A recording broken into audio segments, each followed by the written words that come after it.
Halo guys, assalamualaikum, selamat datang kembali di NN Top 11 Channel. Apa kabar semuanya? Semoga teman-teman selalu sehat dimanapun berada. Hari ini bener-bener hari yang berat banget buat tim saya guys. Gimana enggak coba? Hari ini tim saya baru aja menelan 2 kekalahan beruntun. Pertama, tim saya kalah di Liga Champion dibantai Gabe the Venom 1-3. Lalu yang kedua, kalah di Liga. Dan makin parah, tim saya dihajar Lepen FC dengan skor telak 3-6. Kadal, ampun aing mah guys. Ya, meskipun tadi banyak banget teman-teman yang hadir mendukung tim saya di sisi lapangan dan nambah penguasaan bola tim saya, tapi tetap aja ada hal lain yang membuat tim saya kalah telak guys. Nah, dari pengalaman pahit ini, hari ini saya mau membahas 7 penyebab tim kalian bisa kalah dengan mudah di game Top 11. Untuk itu buat teman-teman yang mungkin penasaran, yuk pastikan kalian simak video ini sampai selesai. Tapi sebelum nonton, jangan lupa bantu support terus channel ini dengan cara klik tombol like maupun subscribe. Oke, dan sekarang langsung saja mari kita bahas sama-sama.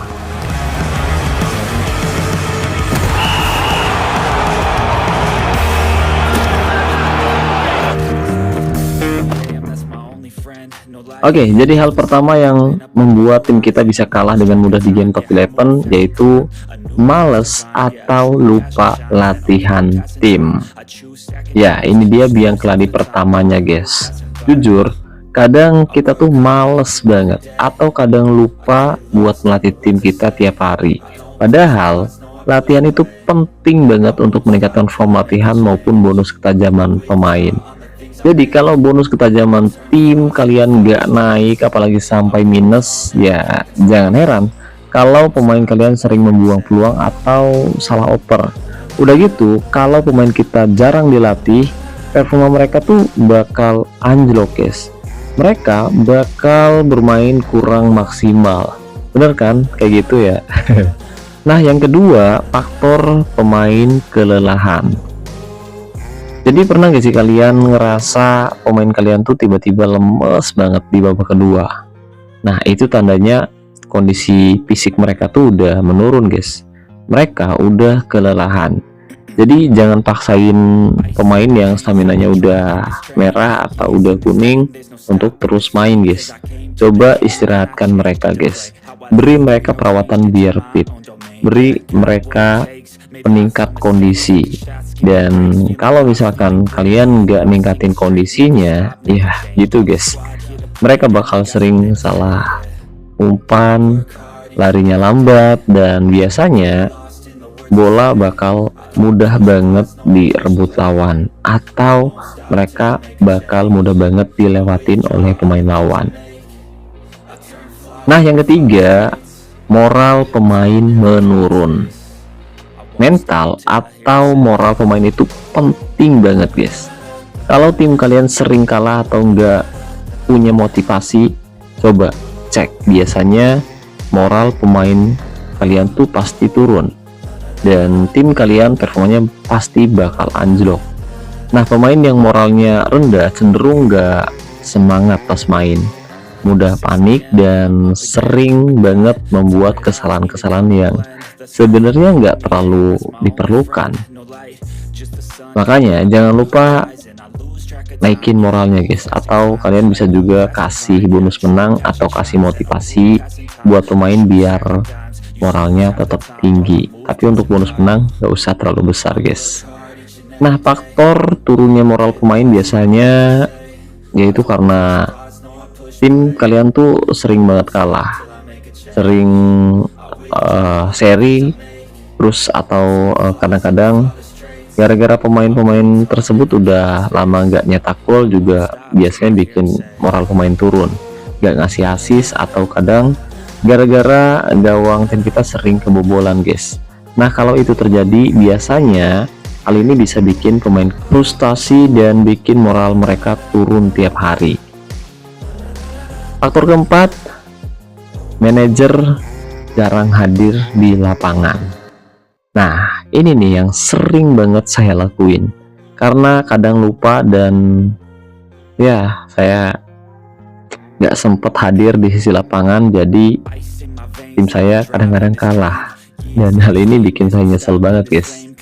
Kalian tahu kan kalau di game Top 11 kita bisa hadir di sisi lapangan buat nyemangatin tim, ngasih instruksi atau ngatur taktik, strategi maupun formasi. Nah, kalau kita nggak hadir sementara manajer lawan hadir, hal ini bisa jadi kerugian besar buat tim kita guys. Nah, kehadiran manajer itu bisa memberikan bonus ekstra buat tim kita guys. Selain penguasaan bola, kita juga bisa membuat mereka lebih bersemangat buat main guys. Jadi kalau bisa sih usahain kalian selalu menghadiri pertandingan ya guys ya. Jangan ditinggal, jangan bolos guys. Kelima, taktik dan formasi kacau.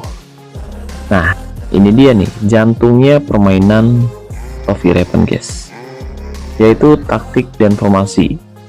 Jadi kadang kita nggak bisa cuma pakai satu formasi untuk menghadapi semua lawan, karena setiap lawan kadang punya kekuatan dan kelemahannya masing-masing.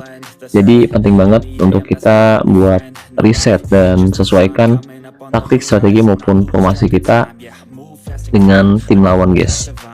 Jangan sampai kita salah strategi. Nah, kalau itu terjadi, bisa-bisa tim kita dibikin frustasi di tiap pertandingannya nanti. Kemudian yang keenam, skill pemain kurang mumpuni, atau kadang kita terlalu banyak nempatin penyerang. Nah, kalian pernah nggak ngalamin tim kalian kok susah banget saat nyerang, atau malah mudah banget saat diserang oleh tim lawan? Nah, bisa jadi ini masalah kualitas skill pemain kalian guys. Contoh nih guys, kalau kita nggak punya pemain kreatif di area tengah, hal ini bisa bikin serangan tim kita jadi sangat monoton. Atau misalkan kita terlalu banyak nempatin penyerang, tapi nggak ada satupun penyerang yang bisa ngasih umpan. Ya, sama aja bohong guys. Jadi pastikan komposisi pemain kalian udah seimbang dan para pemain punya skill yang relevan di tiap posisinya masing-masing ya guys ya, biar permainannya jadi lebih mantap. Dan yang terakhir yaitu yang ketujuh, kualitas lawan di atas tim kita. Ya, ini memang enak banget sih buat diakuin. Kadang kualitas lawan memang lebih bagus dari tim kita ya guys ya. Mungkin mereka punya pemain yang ratingnya lebih tinggi atau timnya lebih kompak, atau chemistry-nya udah bagus lah, intinya seperti itu.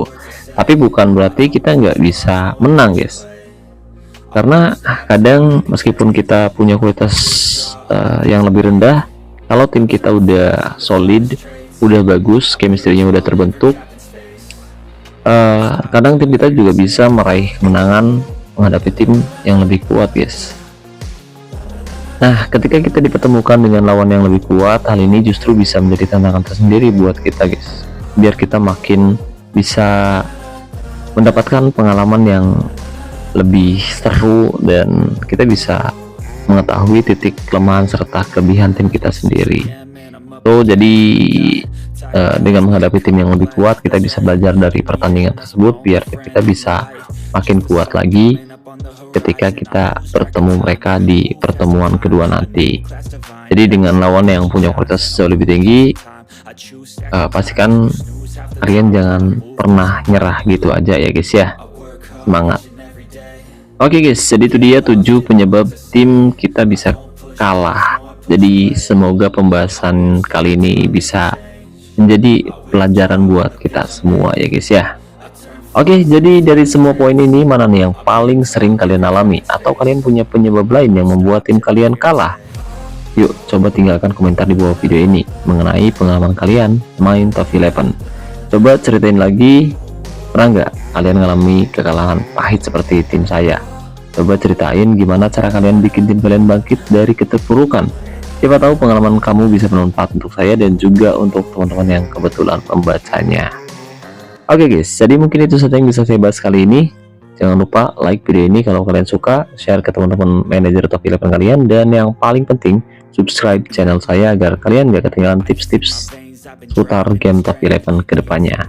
Saya ucapkan terima kasih banyak buat teman-teman yang udah nonton video ini sampai selesai. Wassalamualaikum warahmatullahi wabarakatuh. Salam olahraga, salam Top 11 Indonesia.